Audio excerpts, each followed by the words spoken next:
Este episodio es patrocinado por mi curso Ni una dieta más. Un curso a tu ritmo que te acompaña en el proceso de dejar las dietas para siempre y que así puedas enfocarte en diseñar una vida más plena, auténtica y trascendente. Puedes conocer cómo inscribirte en acuerpada.com/podcast.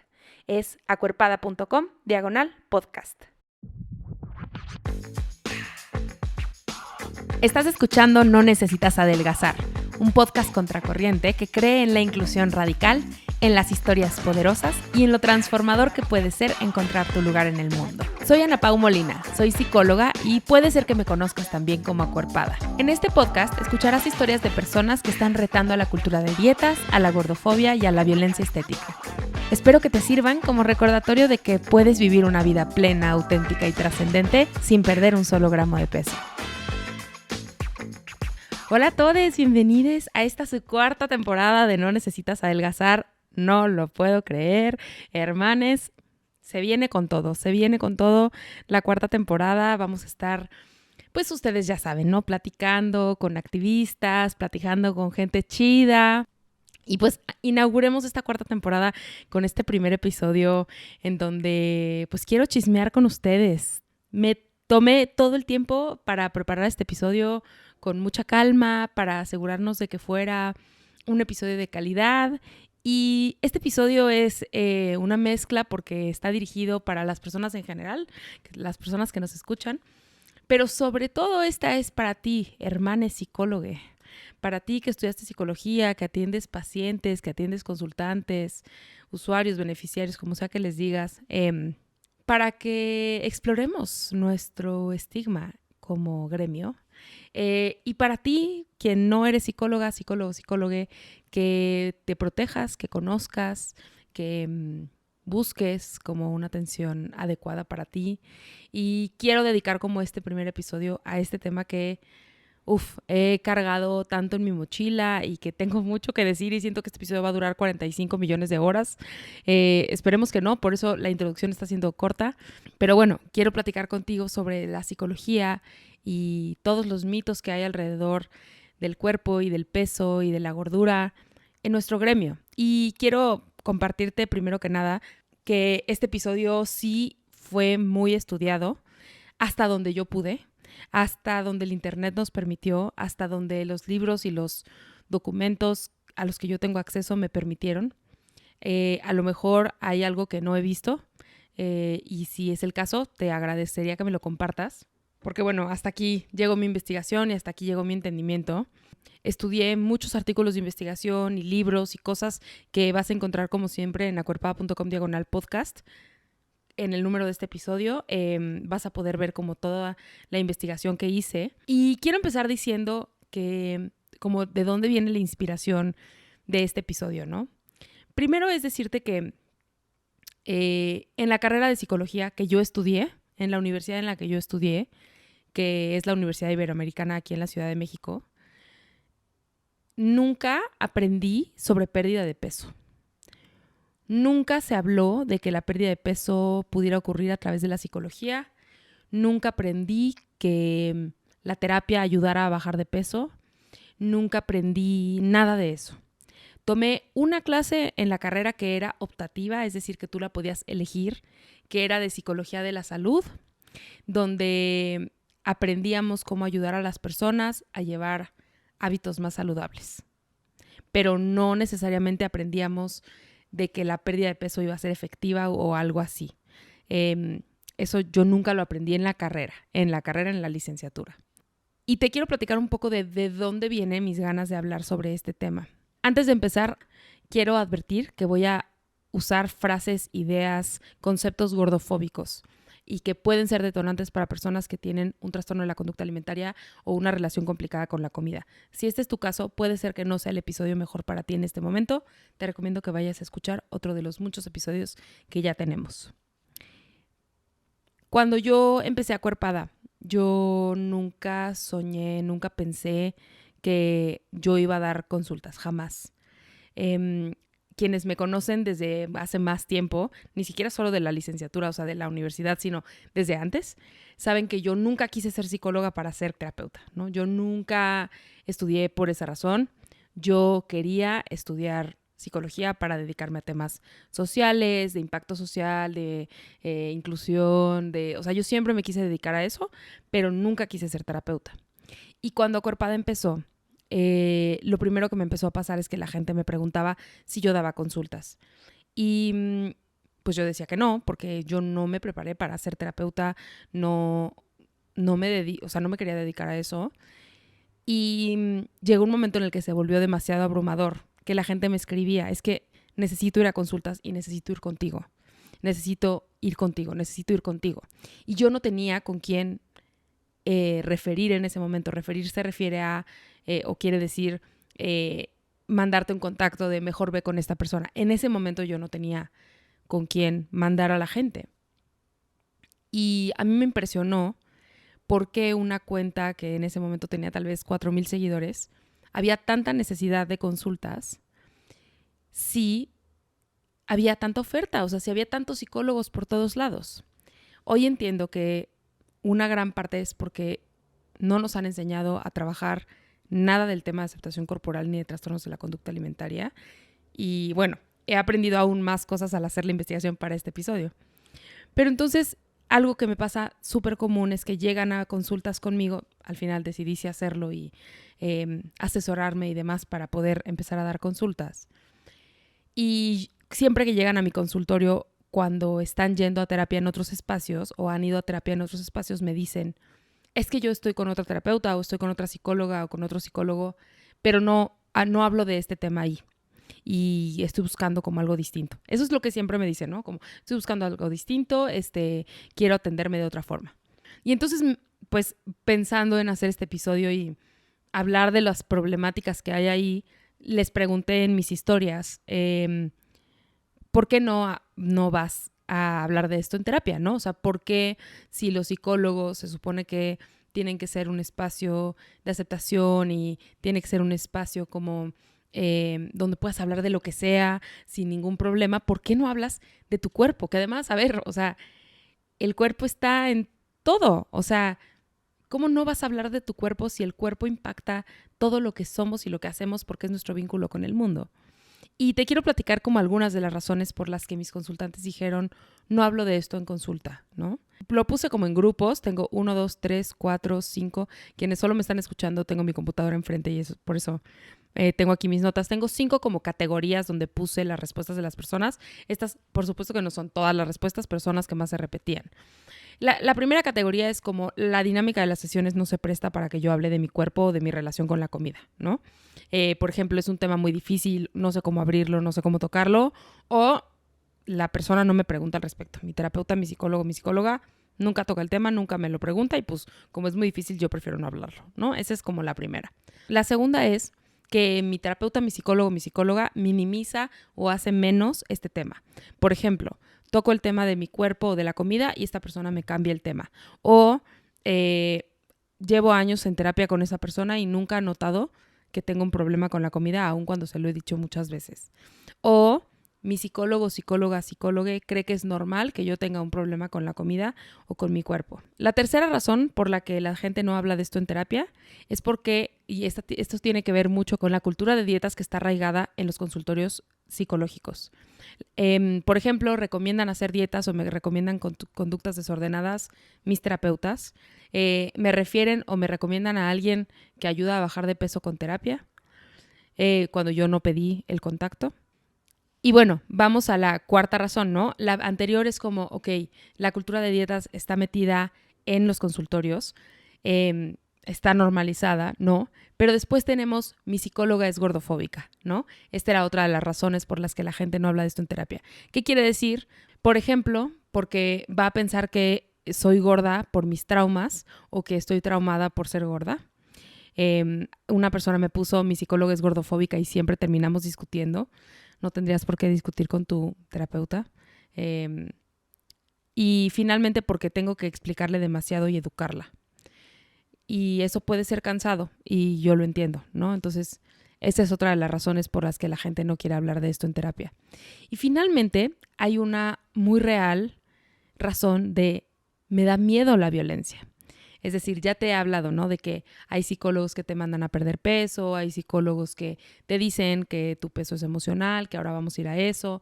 Y entonces a veces ya sabemos que esto pasa en consultorio y entonces me da miedo decir algo, aunque tú no me hayas demostrado que vas a responderme así, ¿no? Entonces tengo miedo a que sea gordofóbica, tengo miedo a que me diga algo detonante que empeore mi conducta desordenada de la alimentación, o siento que mi terapeuta me juzga porque es delgada. Esto no significa que el terapeuta sí la esté juzgando porque es delgada, pero es algo que ya como psicólogos hemos generado en nuestros espacios terapéuticos. Y eso está cañón. Está cañón porque lo hemos generado como gremio, lo hemos generado nosotros y la gente no se siente preparada para ir al consultorio a hablar de estos temas. Y eso es nuestra culpa. Es nuestra culpa por no presentarnos como espacios seguros. Y es que, claro, ¿cómo nos vamos a presentar como espacios seguros si hay tantos mitos sobre la gordura en la psicología? Y en la psicología, quiero decir, como en aplicación de la psicología. No en la psicología como ciencia. Y ahorita voy a ir un poquito más a eso, ¿no? Pero ¿qué mitos hay sobre la gordura en la psicología tal vez popular o en algunos psicólogos? Esto también lo categoricé en 3 categorías y luego agregué unas al final. Ahorita las vamos a ver. La primera es culparte por tu gordura, ¿no? Todas estas ideas que estoy a punto de decir tienen que ver con culparte con tu gordura. Por ejemplo, estás muy cerrada emocionalmente y por eso engordas. Tienes panza porque quieres ser mamá y no lo aceptas. Eres rebelde y por eso quieres ir en contra de la sociedad y por eso te mantienes gorda.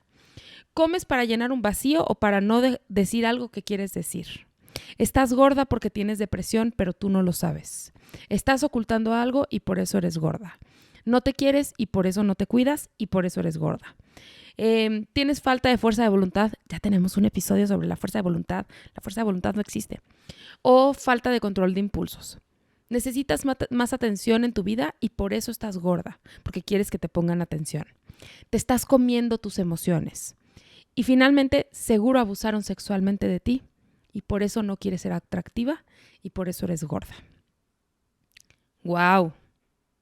¡Guau!, ¿no? ¿Cuántas razones para ser gordas? ¿Cuántas razones nos da la psicología popular de por qué somos gordas? Se me hace muy fuerte. Vamos a hablar un poquito más de dónde viene esto, o sea, por qué existen. Pero me importa mucho hablar de esta última que dije, de seguro abusaron de ti sexualmente y por eso no quieres ser atractiva. Porque te dice todo lo que tienes que decir de los estigmas del mundo. Primero es decirle a alguien que abusaron de ellos sin que ellos te lo digan. Y no necesariamente eso es verdad, para empezar. Como que asumir que alguien, no sé, me parece algo terrible. Asumir que alguien pasó por eso, me parece terrible. Y luego esta parte de, y no quieres ser atractiva y entonces por eso eres gorda. Es decir, una persona gorda no sería atractiva y además una persona gorda no puede ser abusada sexualmente. Todas las cosas que estás diciendo tan complejas en una frase tan sencilla. Y lo peor de todo es que esto yo lo escuché, ¿no? Yo lo he escuchado antes, lo escuché de algunas de mis amigas, ¿no? Que me decían, es que creo que yo ya no quiero ser atractiva para las personas y por eso no puedo bajar de peso. De hecho, una de mis amigas de quien lo escuché lo puso en mi Instagram, ¿no? Y me parece muy fuerte que tengamos esa creencia y que entonces creamos que es nuestra culpa, pero no. Porque hay gente que puede decir, no, ahí no están diciendo que es tu culpa, es culpa de tu abuso. Sí, pero es tu culpa porque como no lo has resuelto, por eso eres gorda. Date cuenta ya, date cuenta y adelgaza, ¿no? El segundo es las personas gordas están traumadas, que tiene mucho que ver con eso también. Algunas ideas gordofóbicas de los consultorios psicológicos son, si llegaste a este peso es porque tuviste un trauma, la gordura es un mecanismo de defensa, tienes una herida de abandono, tu subconsciente te está castigando por algo que hiciste. Existe un, entrecomillado, cerebro gordo asociado a atracones o a, entre comillas, adicción a la comida.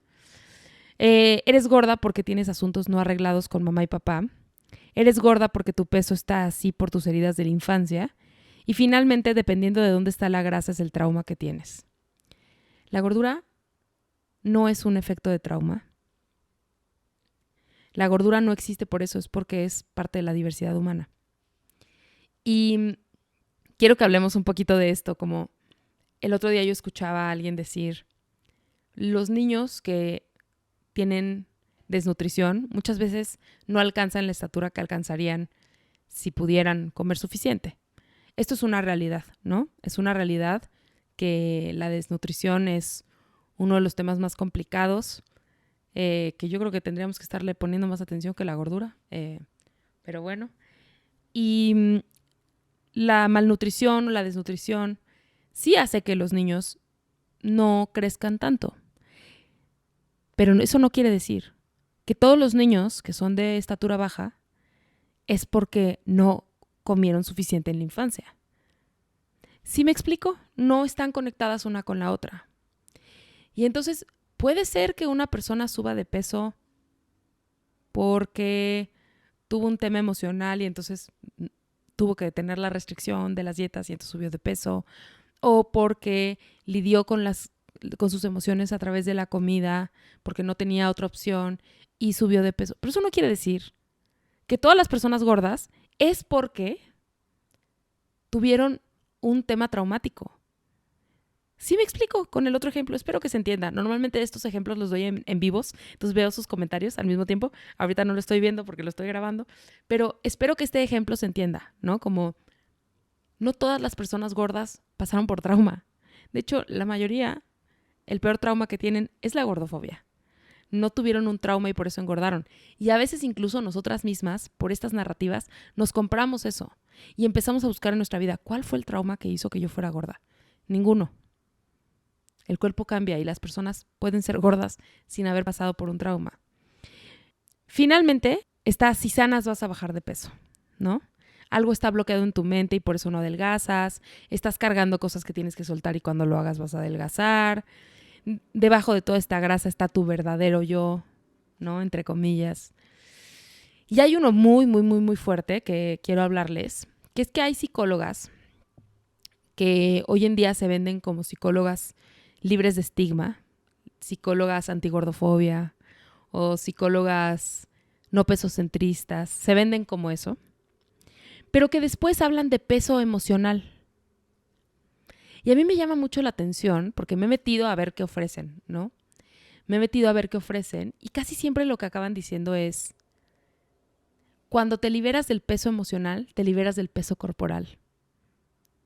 ¡Guau! ¡Guau! Me parece muy fuerte eso.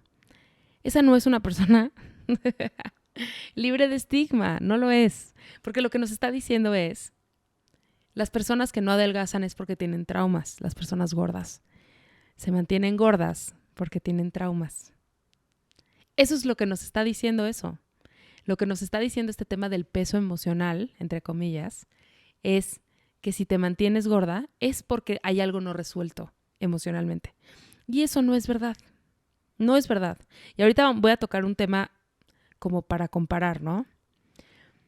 Otro tema de los mitos es el tema de la adicción a la comida, que yo creo que vamos a hacer todo un episodio más adelante, pero lo que te puedo decir hoy es que la adicción a la comida no es real. La sensación de adicción sí es real, porque la restricción nos lleva a sentirnos adictes a la comida, pero la adicción a la comida no existe. Y me van a venir a poner sus fuentes de cerebro de pan y todas estas cosas. Solo quiero que analicen los estudios que leen, si es que leen estudios, porque normalmente no leen estudios, y que revisen si se controla la restricción. Si se controla la restricción, es decir, los sujetos no han sido restringidos, no tienen historial de dietas, han tenido comida disponible todo el tiempo, y aún así se genera esta sensación de adicción, vemos. Hasta ahora yo no he encontrado un solo estudio que controle eso, ¿no?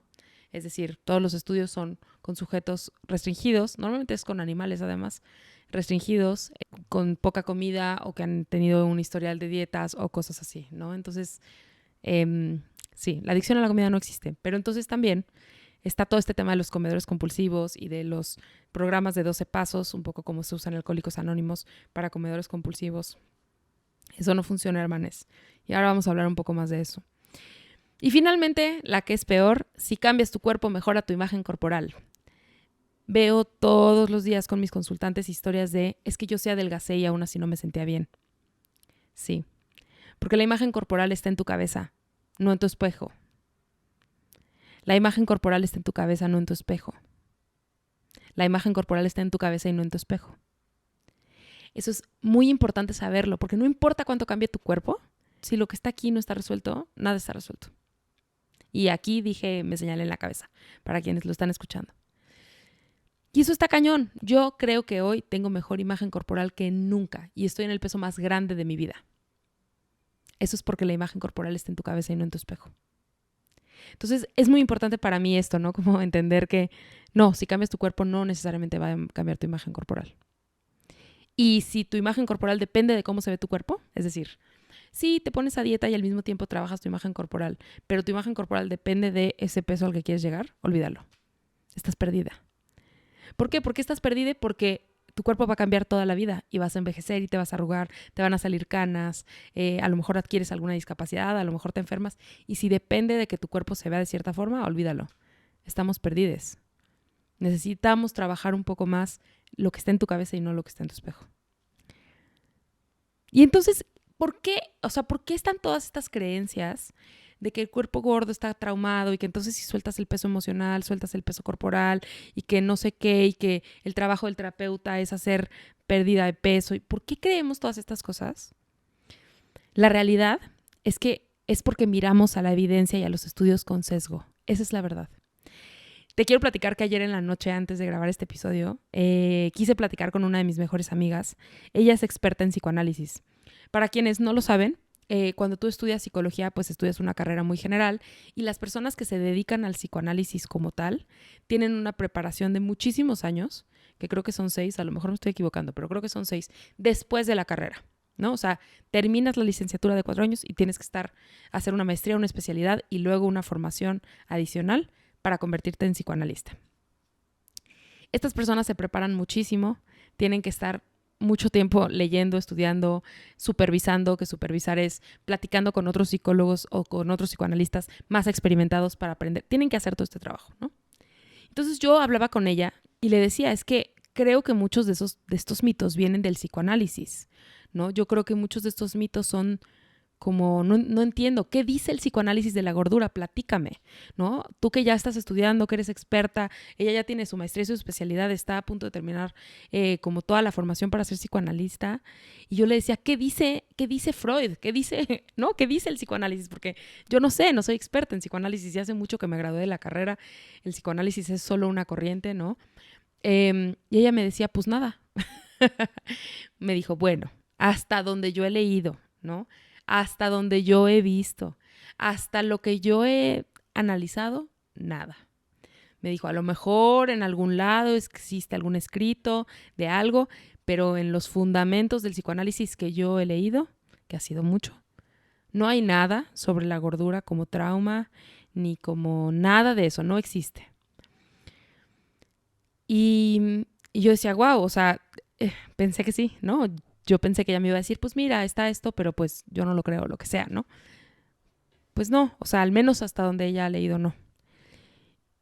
Y pues yo también me puse a investigar y ahorita les voy a platicar qué encontré de algunas otras cosas, de otros modelos de terapia, pero un poquito como la conclusión a la que llegamos juntas ayer en la noche mandándonos notas de voz por WhatsApp, es que las personas y los psicólogos, así como los médicos, como hemos hablado de esto bastante en este podcast, pues tenemos sesgos, somos personas, tenemos un pasado, tenemos una historia y entonces miramos la evidencia con esos sesgos, miramos la evidencia con ojos gordofóbicos. Esa es la verdad. Y entonces alguien puede leer a Freud y aunque Freud no habla de que la gordura es un trauma, alguien más puede leerlo con sesgo y pensar que sí. Y algo que pasa con el psicoanálisis, que es algo que platicábamos mucho ella y yo, es que el psicoanálisis está basado en metáforas y que si alguien que no conoce el psicoanálisis lo lee así nomás, se van a llegar a conclusiones incorrectas. Esto pasa con todos los tipos de psicoterapia y con todas las herramientas de psicoterapia si no trabajamos nuestros sesgos. Y pasa también con la medicina. Y a mí se me hace muy cañón cuando la gente dice que los médicos no tienen sesgos que son 100% objetivos. Eso no es verdad. Y tenemos que seguir trabajando nuestros sesgos. Y esto lo hemos visto en la historia desde hace muchísimo y te quiero compartir una historia, ¿no? Me puse a investigar un poquito como de la historia de la comunidad o de la población LGBT. Quería entender, Laura Contrera en este momento está haciendo como un trabajo enorme en Argentina para intentar despatologizar la gordura. Esto quiere decir quitarle la parte de que somos personas enfermas y que entonces debemos ser curadas. Y yo quería entender qué hizo la población LGBT, qué hicieron los activistas para lograrlo. O sea, qué hicieron para que hoy yo busque en Google terapia de conversión y no encuentre nada que no hable de lo mala que es la terapia de conversión. Yo quería encontrar como información para traer este episodio. Todo lo que encontraba era el gobierno de Inglaterra está intentando eliminar las terapias de conversión, por qué las terapias de conversión han dañado a la comunidad. Eso es lo que encontraba. Yo quería encontrar como a lo mejor alguien en pro de ellas para investigar, no porque yo esté de acuerdo con que existan, para investigar. Entonces, admiro mucho el trabajo que han hecho y me pregunto cómo podríamos hacer algo parecido. Y en ese inter yo, para empezar, encontré que parte de las intervenciones que se usaban para la comunidad LGBT era, por ejemplo, homosexuales anónimos. ¿Te suena como comedores compulsivos anónimos? Ajá, así, lo mismo. 12 pasos que se usaban para adicciones se intentaban usar para homosexuales anónimos, ¿no? Comedores compulsivos anónimos. Otras cosas que encontré, por ejemplo, campamentos. Si tú me conoces bien, sabes que yo fui a un campamento de pérdida de peso, pues había campamentos de conversión, psicoterapia para la conversión, intervenciones psiquiátricas y médicas para la conversión, así como hoy tenemos medicamentos que solo dañan a las personas para hacerlas perder peso. Cirugías, había lobotomías, que son cirugías en el cerebro para intentar corregir la homosexualidad. Y solo estoy hablando además de la homosexualidad, no estoy hablando del tema trans y tal, que sigue siendo muy complejo además y ha sido una población súper dañada. Pero lobotomías para corregir la homosexualidad, tenemos las cirugías bariátricas de ese lado. Y como muchas cosas, o sea, hoy pensamos en todas estas terapias de shock o de electroshocks y de todas estas cosas que pensamos de la comunidad o de la población LGBT hoy en día y nos parece una locura, ¿no? Que existieran esas cosas. Bueno, para los gordos ahí están, ahí siguen, congresos gigantescos para cómo erradicarnos. Qué fuerte, qué fuerte, qué fuerte de verdad. Y lo platiqué con César Doroteo en la primera temporada. Hablamos de esto, de cómo se parecen las terapias de conversión a las intervenciones para la pérdida de peso. Y te quiero compartir, ay, me dieron ganas de llorar. Es muy fuerte, hermanes, es muy fuerte que tengamos que pasar por esto. Hemos sufrido un buen. Bueno, ya, voy a respirar. Porque luego nada más dicen que somos muy traumados y que por eso hacemos todo esto y entonces invalidan todo lo que dije porque me dieron ganas de llorar. Ok. Entonces investigué un poco y en la Asociación Americana de Psicología, en la página, encontré artículos sobre Evelyn Hooker. Evelyn Hooker era una psicóloga estadounidense y en 1950 ella empezó a relacionarse con algunos hombres gays, a hacerse amiga de algunos hombres gays. Y hizo artículos que querían demostrar que un hombre gay podía ser tan saludable mentalmente como uno heterosexual. Y estos fueron de los primeros estudios que se hicieron, que lo que buscaban era demostrar que la homosexualidad no era una enfermedad. Y pues lo logró, obviamente. Lo logró y demostró que si tú veías 2 pruebas proyectivas, que son estas pruebas donde se dibuja, ¿no? Te piden que dibujes algo. No había forma de saber cuál era de un hombre gay y cuál era de un hombre hetero. No había forma. O sea, era lo mismo, ¿no? Y entonces a mí se me hace muy fuerte como ver eso y creo que la razón por la que me dieron ganas de llorar es porque es muy esperanzador. que un día podamos lograr eso, ¿no? Ay, hermanos, además, estoy grabando este episodio a 2 días del Día Mundial contra la Gordofobia. Y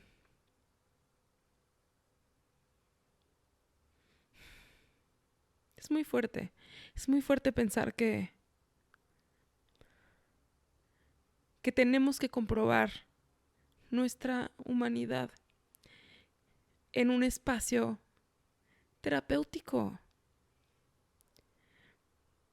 Como que me da mucha tristeza pensar que no hemos estado seguros en ningún lugar.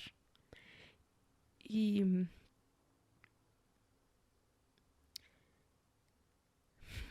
no pensé que esto fuera a pasar en este episodio. Pero necesitamos hacerlo mejor. Entonces, bueno, Evelyn Hooker fue transformadora para la comunidad LGBT.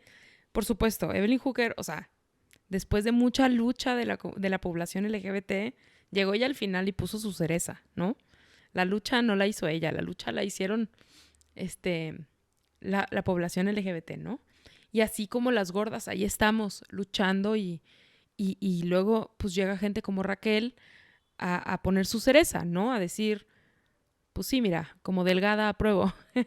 Y que eso es necesario porque si no hubiera sido porque Evelyn como que usó su privilegio para ayudar, no nos escuchan, ¿no? Porque el hecho de que yo sea gorda ya invisibiliza todo lo que yo hago, ¿no? En parte, lo cual me parece muy cañón. Entonces, bueno, ¿por qué pasan estos sesgos? Porque miramos la evidencia con sesgo. Porque miramos la evidencia con ojos de gordofobia, con ojos de la gente tiene que bajar de peso. Entonces, ¿qué encontré yo en la evidencia de la psicología con la pérdida de peso, de la psicología, las terapias, todo esto, ¿no? Primero, pues justo lo que les platicaba hace rato con mi amiga, ¿no? Por lo menos hasta donde ella conoce y hasta donde ella ha leído, que ha sido mucho, pero no ha leído todo en el universo. El psicoanálisis no habla de que la gordura sea un trauma de forma explícita, nunca, ni explica cómo resolver el peso con terapia, hasta donde ella ha leído. Y todo esto es también hasta donde yo he leído y por eso empecé el episodio diciendo, si tienes información distinta, por favor compártela. Hasta todo lo que mi amiga pudo leer, el psicoanálisis nunca habla de que la pérdida de peso sea un trauma, nunca. Alguien me compartió un libro de psicología de la obesidad, entre comillas, obesidad, que es lo que muchos psicólogos de estos que dicen que son sin estigma de peso es lo que estudiaron. Y básicamente el libro habla de las problemáticas de la entrecomillada obesidad, que son cosas que ya todos sabemos, no tengo que volver a decir todo lo que dicen que nos va a pasar y que nos vamos a morir básicamente por ser personas gordas. Y dentro del libro intentan explicar por qué somos gordes. No, pues porque la familia, porque pasó esto en tu infancia, porque lo mismo, más de lo mismo. Nada más intentar explicar por qué engordaste, en vez de solamente asumir que ya somos gordes, ¿no? Como si estuviéramos intentando buscar por qué la gente es de estatura baja o por qué tenemos diferentes colores de piel. O sea, todo el tiempo en el por qué, que eso no sirve de nada. O sea, no sirve ni a nivel institucional, ni a nivel individual. No sirve porque básicamente además no hay forma de definir por qué, porque la mayoría de la población es gorda. Al menos de México y de Estados Unidos. Entonces, no tiene sentido estar buscando nada más el por qué. No hablan de cómo resolverlo con terapia. No se habla. Y después, pues yo me quise centrar en la terapia cognitivo-conductual y te voy a platicar un poquito por qué. En primer lugar, porque en mi espacio de consulta uso muchas estrategias de la terapia cognitivo-conductual. Porque yo me acuerdo, de hecho, investigué en los archivos que yo tenía viejos de cuando fui al campamento de pérdida de peso por última vez y ahí teníamos terapia también, ¿no? Porque obviamente la terapia ayuda a bajar de peso de forma permanente. No es cierto, pero bueno, eso decían. Entonces, yo tuve terapia en el campamento de pérdida de peso y entonces busqué como mis archivos viejos. Y Y yo quería ver, porque se supone, lo que hoy sabemos es que la terapia cognitivo-conductual se vende como la terapia más, más eficiente para trabajar temas de adicciones, trastornos de la conducta alimentaria, cosas así. Y siempre dicen que está basada en evidencia, pero yo nunca había visto la evidencia, hermanes. O sea, ni en la carrera, nunca había visto la evidencia. Solo decían que había evidencia. Entonces yo quería investigar como cuál era la evidencia de la terapia cognitivo-conductual para la pérdida de peso. Y te voy a platicar qué es lo que encontré. Además de muchos artículos que encontré, que de nuevo, todo va a estar en acuerpada.com/podcast, todo lo que encontré. Encontré en particular los lineamientos que propone la Asociación Americana de Psicología para el tratamiento de pérdida de peso desde la psicología. La Asociación Americana de Psicología es como como nuestro centro, ¿no? Como la Organización Mundial de la Salud, pero de psicología. Hagan de cuenta, ¿no? Como quien envía los lineamientos para un chorro de cosas. Y entonces ellos tienen unos lineamientos en su página web sobre la pérdida de peso y me metí a analizarlos. Y pues ahí proponían ciertos tipos de terapias diferentes, con familia, en grupo, no sé qué así, ¿no? Y entonces decía, se hizo un metaanálisis, eso quiere decir que analizaron muchos estudios y los juntaron para encontrar como las mejores intervenciones y encontraron como 5 o 6 que son las que están en la página web. Yo hice el trabajo duro, hermanes, y me metí a ver su metaanálisis. Y te quiero contar qué cosas encontré. Lo más importante que debes de saber de todo lo que encontré en el metaanálisis es que ninguno de los estudios, ninguno, al menos de lo que yo alcancé a ver, ninguno tiene un análisis por más de 12 meses. Más de 12 meses. Duran un año los estudios. Un año. Hermanas, yo tengo 27, hice dietas desde los 12. Yo necesitaba un estudio que tuviera 15 años, no uno. ¿De qué me sirve ver los resultados en un año? Por supuesto que hay rebote. Por supuesto, es lo mismo que las dietas. Si las dietas no funcionan, en un lapso de 2 a 5 años la gente recupera el peso y la terapia la analizaron un año. No, hermanas, ¿cómo? Pues obviamente no funciona. Obviamente todos los resultados que dicen que hay, un año de seguimiento. Y además, en los mismos análisis que yo veía, decían, no, pues sí, es que las dietas no funcionan. No, ellos mismos lo ponen en los estudios, ¿no? Como las dietas no funcionan, siempre hay rebote, siempre se recupera el peso. Entonces lo que dicen es, se necesita un tratamiento multidisciplinario, pero ¿basado en qué evidencia? No tienes evidencia para comprobar que una persona que esté en dieta y terapia vaya a perder peso de forma permanente. No lo tiene, literal, no existe. Porque todos los estudios que vi terminan en un año. Y algunos menos, ¿eh? Algunos eran revisiones en 3 meses, en 6 meses. Y el máximo era 12. ¡Wow! Sí, wow. Solo 12 meses. Pues no, eso no nos sirve, hermanes. Porque no podemos predecir que porque 12 meses se mantiene la pérdida de peso, eso va a aumentar. Porque las dietas mismas nos dan eso. ¿Ya para qué vamos a terapia? Es lo mismo. Y encontré también, porque claro, toda la gente asume que las personas gordas, que eso no estaba en la lista, pero que las personas gordas tienen atracones, ¿no? Entonces encontré muchos artículos que hablaban de atención a los atracones con pérdida de peso, ¿no? O sea, junto. Lo cual, si sabes algo de conducta alimentaria, sabes que eso no funciona junto, ¿no? Porque intentar la pérdida de peso solo empeora los atracones. Pero entonces había algunos análisis, algunos estudios, y lo que encontré es que había un estudio que sí duraba más tiempo, duraba 6 años. Y lo que decía es que, pues sí se redujeron los atracones con terapia, pero el IMC no. O sea, el peso no. El peso no cambió, eso no, pero los atracones sí. Eso es lo único que encontré, ¿no? Un estudio que decía que los atracones mejoran con terapia. Sí, pero eso es independiente del IMC. Y entonces a mí me parece muy fuerte como esto no quiere decir que la terapia no funciona para nada. Eso no quiere decir.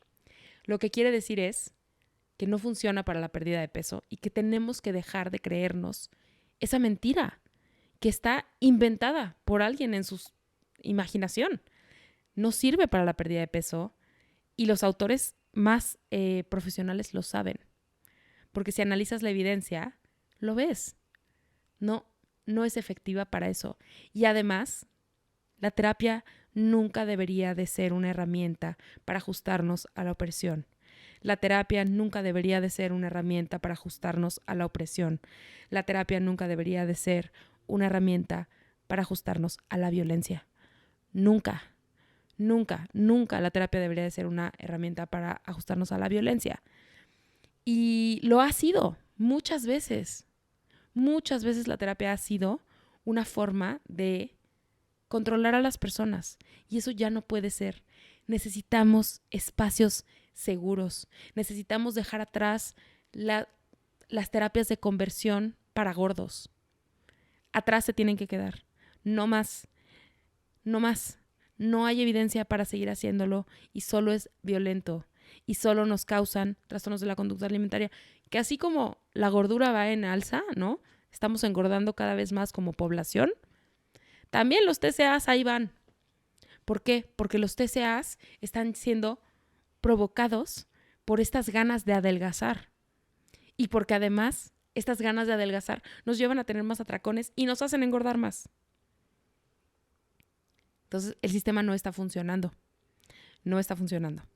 Podemos sanar nuestra relación con la comida, podemos sanar nuestra relación con nuestro cuerpo y que el peso no cambie. Y eso está bien. Nuestro trabajo como psicólogos tiene que ser eso, ver por la cabeza de las personas, por su salud mental. Y entonces, pues quiero justo cerrar este episodio con qué podemos hacer como psicólogos, que sí podemos hacer. Primero, generar espacios seguros para las personas gordas en nuestros consultorios de forma explícita. De forma explícita, hacerles saber a las personas gordas que aquí nadie va a intentar modificar su cuerpo, ni un poquito. No hay intenciones escondidas de medio te voy a transformar, no hay intenciones escondidas. Número 2, prevenir trastornos de la conducta alimentaria. Hermanes, estamos muy atrás. Los temas de salud mental nos están costando vidas y nos estamos quedando atrás. Tenemos que aprender sobre trastornos de la conducta alimentaria ya. Aunque no te dediques a eso, lo tienes que saber. Porque además fui a una conferencia, a un congreso sobre estudios de la gordura. Fui online en Nueva Zelanda y hablaban de que en todos los espacios terapéuticos nos vamos a cruzar con el tema del cuerpo y con la comida con nuestros consultantes porque la cultura de dietas está profunda. Yo hoy no conozco a ninguna persona que tenga una buena relación con la comida 100%. Nadie. Porque todos hemos sido marcados por la cultura de dietas. Tenemos que hacer el trabajo de prevenir los trastornos de la conducta alimentaria y de estar preparados para cuando esa conversación llegue e incluso abrirla, porque el bienestar de nuestros consultantes lo merece. Merecen esta atención completa y cuidar su bienestar por completo. Número 3, trabajar el tema de aceptación corporal. De nosotros nos toca trabajar nuestro tema de aceptación corporal y trabajar en el tema de gordofobia y aprender, porque si no, no podemos ayudar a otros, pero eso sí podemos hacer. Les psicólogos podemos trabajar el tema de aceptación corporal 100%.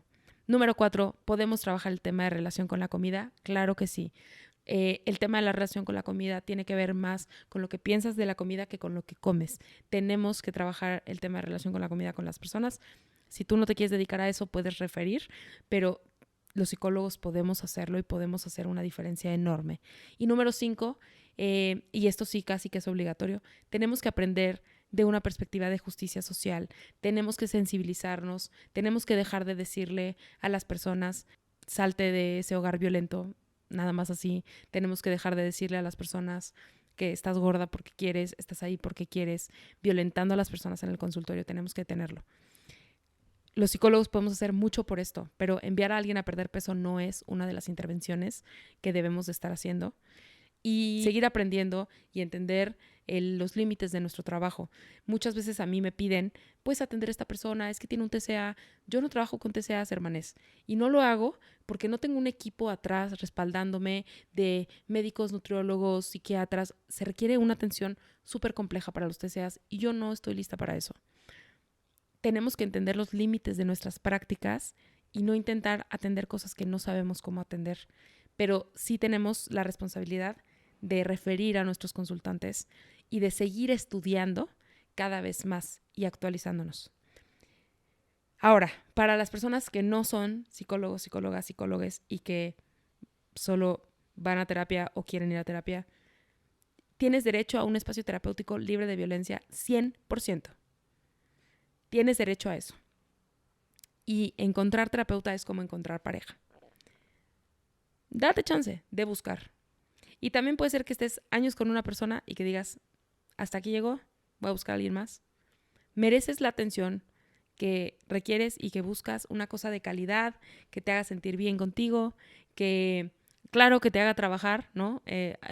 Hay cosas que son incómodas de la terapia y que hay llantos y hay pues, soltar sufrimiento y compartir vulnerabilidad y todo eso, sí, existe, es importante y es necesario, pero también que sepas que mereces este espacio 100% libre de violencia y que mereces, pues sí, atención de calidad y puedes pedirlo y puedes decirle a tu terapeuta, creo que tienes que trabajar más este tema, adiós, ¿no?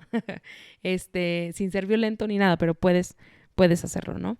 Y espero que este episodio te haya dejado ver como mucho más de todos estos mitos que existen y que aunque la nutrición, el gremio de la nutrición ha sido uno de los gremios más dañinos para las personas gordas, los psicólogos no nos quedamos atrás, hermanes. Ahí estamos también, dañando a la comunidad gorda y a muchísimas identidades, haciendo este tema de manipulación y de gaslighting que se dice, ¿no? Como manipulación y minimizar los problemas de las demás personas.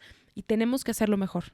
Tenemos que trabajar y tenemos que quitarnos esos sesgos e investigar, buscar, leer. Y pues bueno, si tienes algo que yo no leí y tienes una evidencia que yo no vi, un escrito importante que no encontré, mándamelo. Me puedes escribir a contactoacorpada@gmail.com y ahí andamos pendientes de lo que me quieras compartir y si me equivoqué lo voy a decir en otro episodio. Hasta ahora, con toda la información que yo encontré, asesorándome con colegas, con amigas, con personas que están dando terapia o acompañando a otras personas, esto es lo que hay, hermanes. No hay evidencia de que la gordura sea un trauma, no hay evidencia de que la psicología pueda hacerte bajar de peso y no hay evidencia de que un cuerpo gordo esté equivocado. Tu cuerpo es lo que tiene que ser y estás bien como estás y gracias por acompañarme a llorar y a sufrir y siento que este episodio fue una montaña rusa de emociones, pero era muy necesario y nada, creo que esto te dice todo lo que tienes que saber sobre esta nueva temporada que estamos empezando. Me conmueve mucho poder seguir haciendo esto contigo y te agradezco que me hayas acompañado. Que sepas que voy a hacer todo lo posible por hacer espacios seguros para ti en mi consultorio, en mi práctica, en mis cursos y en mis redes sociales. Te mando un abrazo y nos vemos en el próximo episodio de No Necesitas Adelgazar la próxima semana. Adiós. Esto fue No Necesitas Adelgazar. Recuerda que puedes encontrar nuevamente los detalles de este episodio en acuerpada.com/podcast. No olvides calificarnos en Spotify y en Apple Podcast. Sígueme en redes sociales como Acuerpada para continuar con la conversación. Nos vemos pronto.